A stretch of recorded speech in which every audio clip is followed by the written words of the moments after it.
Hey y'all, this is my Married to Medicine review. I don't know what episode we at. I know this season is a little lackluster, but thanks to Quad for being the entertainment these past few episodes. I don't miss Atlanta at all. I'm kind of glad to just have a break on Sundays and just do one review. I will say that I'm guessing Potomac will be back, I want to say August. They're going to put it in August. But yeah, let's get into this episode. So we do our usual montage of what the ladies are doing around Atlanta. I love how they're forcing the narrative of Black Lives Matter, but Bravo, can you do that on all your shows? Like Jersey? You wouldn't even think like Black Lives Matter or COVID was a thing watching Jersey. But anyway, we're at Toya's house, and I'm sure she's gonna be annoying Eugene in this scene in some way. So what I'm getting from this scene is Toya's just saying how relieved she is that the boys aren't home and they're at school finally, so Toya can focus on herself because, you know, that's not something Toya does a lot.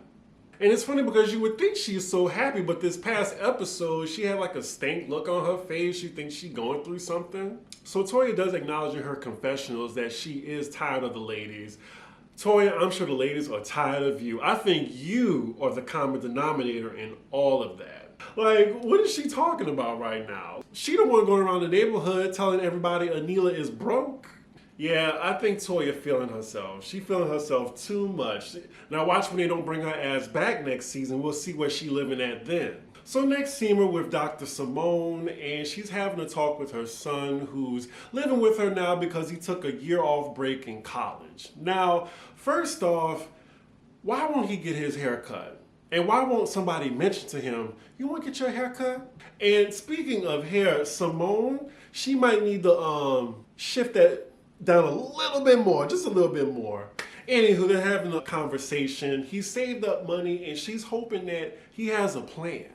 Now, I can get it with Simone. Like when you're somebody who's like, she looked like she been a hustler or whatever, like overachiever, everything. So I know it must hurt a little bit that her son doesn't have that much of a drive. But I mean, she worked hard enough so her children can reap the benefits of that. So I get it. And college isn't for everybody, but still, personally me, I was still broke when I left my house, but I left my mom's house at 17. Soon as I graduated, I was like, okay, that summer, went to LSU and have not looked back. But some people like living with their parents. I'm not one of those people. Yep, Simone telling us how she hustled and everything and how she's trying to instill that in her son. I mean, some kids get spoiled, and then your mom is on like a very popular Bravo TV show. She's been on there for like, I want to say, what, this is season 8? Oh, so now she's blaming her husband Cecil for her kid not wanting to move out. And he says he understands his kid by saying, well, I wasn't ready to move out when I was 21. And it looks like Simone had to nudge him when he was young. I'm actually really surprised he don't want his own place. Maybe it's just a Generation Z thing. I don't know, but I wouldn't want to live with my parents. I love the freedom of coming home to nobody. This boy said, can the cutoff time be when he's 35? I'm 35. So next scene we're with Anila, and she's visiting Lisa Nicole Cloud at her shop. I'm glad we're seeing Anila on her own. So Anila is trying on Lisa's clothes. They're thinking about doing a trade of services. Anila does fashion blogging, and then Lisa, she wants her to wear her clothes on Instagram. She's telling Lisa about Toya and how she feels bullied by her, and then we see production reminding us that Toya is mad at her about using her makeup artist and not paying them, but she still has not told us that if she paid them or not yet. Then she gets a call from Quad inviting her to one of her parties. And it's an awkward moment because she's on speakerphone in front of Lisa. And Lisa says, hey Quad. And then there's radio silence on the other end. And then we are reminded why there's radio silence on her end, because her and Quad have been beefing for a very long time. In your lesbian relationship, bitch!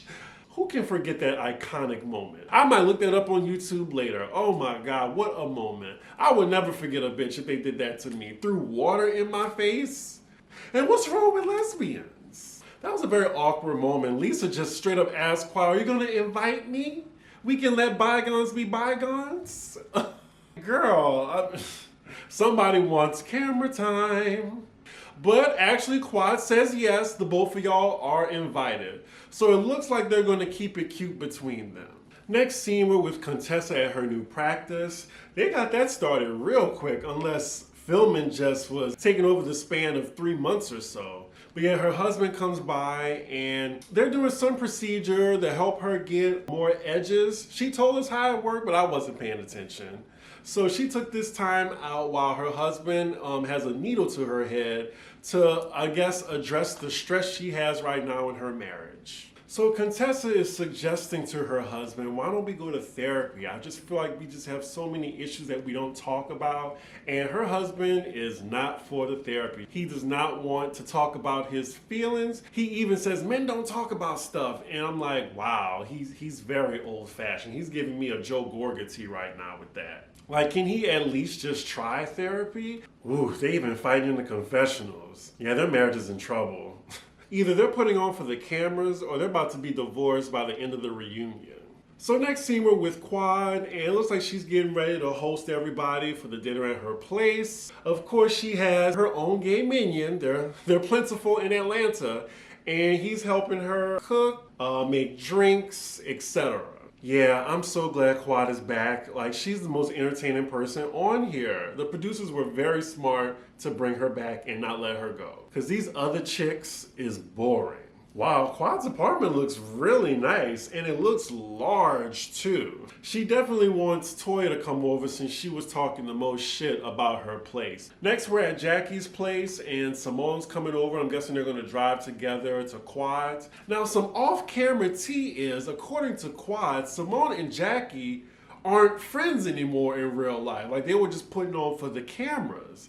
That would be really sad to hear. Like, after all that, they still ain't friends in real life.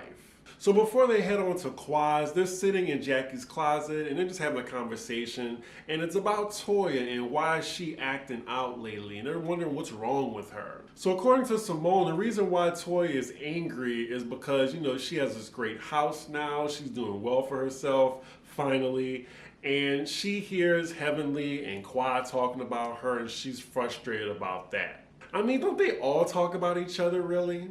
Why is she letting that affect her? Now, I'm confused. Isn't Heavenly the main person here that started that? First, she heard about Quad talking about Toya, then she told that to Toya.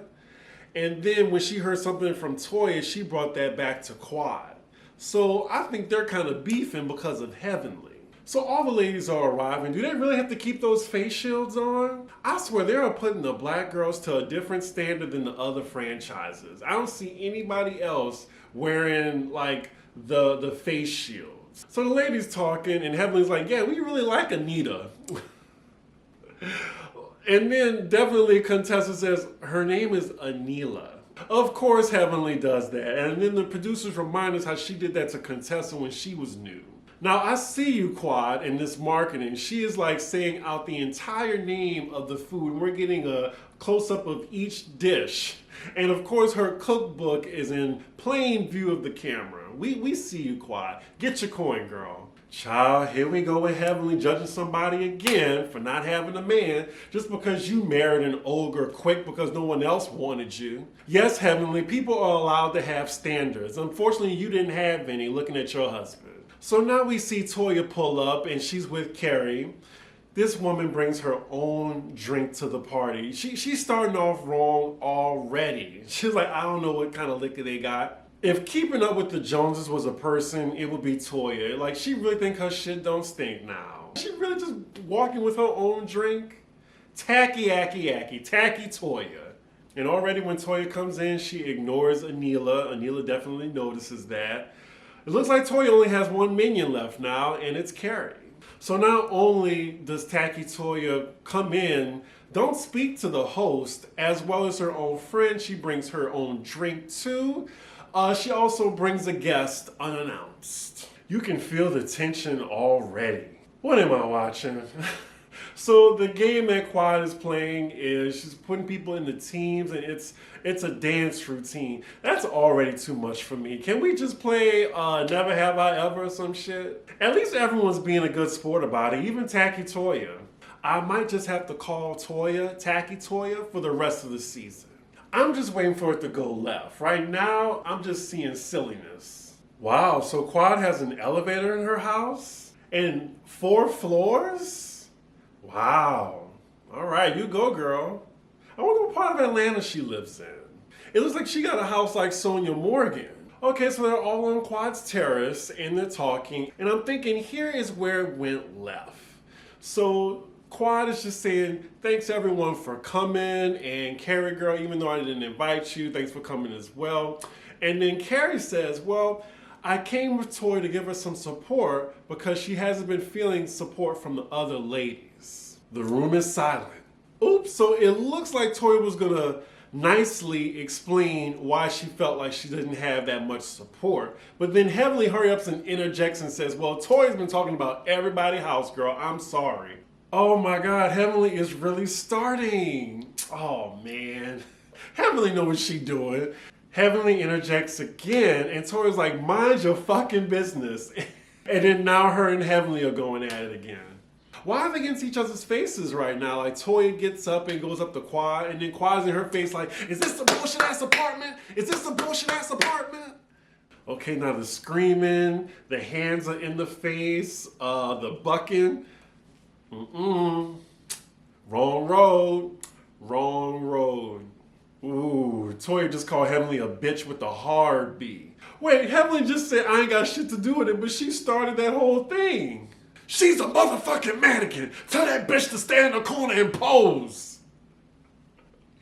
Hey, this is the most entertaining episode I've seen in maybe weeks, so I'm very pleased with this right now. So after walking down 4 flights of steps, Toya leaves Quad's apartment with Simone at her side. It looks like she's crying right now. Okay. And then Quad is saying all she had to do was just say sorry. Well, Quad, to be fair, Tacky Toya was about to like calmly tell you why she was feeling the way she was feeling, and then Heavenly Big Mouth jumped in and made the situation worse. So Toya's upset as she's talking to Simone. She calls Heavenly a bulldog, and then she's mad at Jackie for just sitting in the corner just watching, not saying nothing. Yeah, I do notice that with Jackie. She do just like, sit back and watch, don't say nothing. Don't even hold Heavenly accountable. She's like how Candy is with Kenya. And I can see that. Oh, okay, now Toya, you're going to have to take some accountability, girl. It ain't the world against you. Yes, Heavenly is messy, but you beefing with Quad, Heavenly, Anila, you were beefing with Contessa too, and you not feeling Jackie either, so you the common denominator at some point. You gotta admit what you doing. You can always just leave the show too. And you really can't get mad at Anila because you didn't even speak to the girl when you walked in. So Simone goes back upstairs, and as they're talking, I guess she got a little offended how Quad just pointed at her and was talking, and she said, Quad, don't do that. And I'm like, oh, okay, where did this come from? So now she's trying to tell Quad, you gotta be accountable as well for your actions. And she reminds her how she was last season, how she thought the other ladies have her back. So she wants her to have some empathy for Toya. So I'm just noticing Quad's hair, I think she needs to do a little wig shift too, a little bit of blending, something, because I can kind of see the lace. Like if she just does this, the whole thing gonna come off. So it was like things calmed down. Simone says she's sorry for yelling. And then there's really no resolve on whether Quad is going to reach out to Toya or not. And then Quad notices the neighbors, they outside looking to see what's going on. And I'm guessing her neighbors came out because they making so much goddamn noise. But after that, I mean, that's where the episode ends. Much better episode, I gotta say. I enjoyed it. It wasn't a Best Fiends episode. Ooh, and next week looks promising as well, as Lisa Nicole Cloud is finally getting into the drama with somebody. Heavenly. Anywho, y'all, make sure y'all like, comment, and subscribe. Make sure y'all share too. And I will see y'all for the next episode. Bye.